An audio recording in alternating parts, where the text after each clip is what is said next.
ಜಿಲ್ಲಾಡಳಿತ, ಜಿಲ್ಲಾ ಪಂಚಾಯಿತಿ ಹಾಗೂ ಸಮಾಜ ಕಲ್ಯಾಣ ಇಲಾಖೆ ವತಿಯಿಂದ ಬೆಂಗಳೂರು ಗ್ರಾಮಾಂತರ ಜಿಲ್ಲಾಡಳಿತ ಭವನದಲ್ಲಿಂದು ಸಂವಿಧಾನ ಶಿಲ್ಪಿ ಡಾಕ್ಟರ್ ಬಿಆರ್ ಅಂಬೇಡ್ಕರ್ ಅವರ 14 ಅಡಿ ಎತ್ತರದ ಕಂಚಿನ ಪ್ರತಿಮೆಯನ್ನು ಮುಖ್ಯಮಂತ್ರಿ ಡಿಕೆ ಶಿವಕುಮಾರ್ ಅನಾವರಣ ಮಾಡಿದರು. ಈ ವೇಳೆ ಎಐಸಿಸಿ ಅಧ್ಯಕ್ಷರು ಹಾಗೂ ರಾಜ್ಯಸಭೆ ವಿರೋಧ ಪಕ್ಷದ ನಾಯಕ ಮಲ್ಲಿಕಾರ್ಜುನ ಖರ್ಗೆ, ಸಚಿವರಾದ ಕೆಎಚ್ ಮುನಿಯಪ್ಪ, ಕೆಜೆ ಜಾರ್ಜ್, ಶಾಸಕರಾದ ಶರತ್ ಬಚ್ಚೇಗೌಡ, ಆನೇಕಲ್ ಶಿವಣ್ಣ, ಎನ್ ಶ್ರೀನಿವಾಸ್, ಧೀರಜ್ ಮುನಿರಾಜು, ಸಂಸದ ಡಾಕ್ಟರ್ ಕೆ ಸುಧಾಕರ್, ವಿಧಾನ ಪರಿಷತ್ ಸದಸ್ಯ ಎಸ್ ರವಿ ಸೇರಿದಂತೆ ಹಲವರು ಉಪಸ್ಥಿತರಿದ್ದರು. ಬಳಿಕ ಮುಖ್ಯಮಂತ್ರಿ ಡಿಕೆ ಶಿವಕುಮಾರ್ ರಾಜ್ಯದಲ್ಲಿ ಕೆರೆಗಳಿಗೆ ನೀರು ತುಂಬಿಸಲು ಆದ್ಯತೆ ನೀಡುವ ಜೊತೆಗೆ ಅಂತರ್ಜಲ ವೃದ್ಧಿಗೂ ಅಗತ್ಯ ಕ್ರಮ ಕೈಗೊಳ್ಳಲಾಗುವುದು ಎಂದು ಹೇಳಿದರು.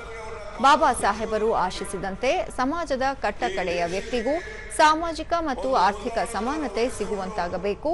ಡಾಕ್ಟರ್ ಬಿಆರ್ ಅಂಬೇಡ್ಕರ್ ಅವರ ಪ್ರತಿಮೆ ಸದಾ ಸಂವಿಧಾನದ ಆಶಯಗಳನ್ನು ನೆನಪಿಸುವ ಮತ್ತು ಆ ದಾರಿಯಲ್ಲಿ ಪ್ರಾಮಾಣಿಕವಾಗಿ ಶ್ರಮಿಸಲು ಪ್ರೇರೇಪಿಸುವ ಸಾಂಕೇತಿಕ ದಿಕ್ಸೂಚಿಯಾಗಿದೆ ಎಂದು ಹೇಳಿದರು. ಈ ಧ್ವನಿಯನ್ನ ಕೊಟ್ಟಂತ ಒಬ್ಬ ಧೀಮಂತ ನಾಯಕನಿಗೆ ಇವತ್ತು ನಾವು ಸ್ಮರಿಸುವಂತ ಒಂದು ಭಾಗ್ಯ ಎಲ್ಲ ವರ್ಗದ ಜನರು ಕೂಡ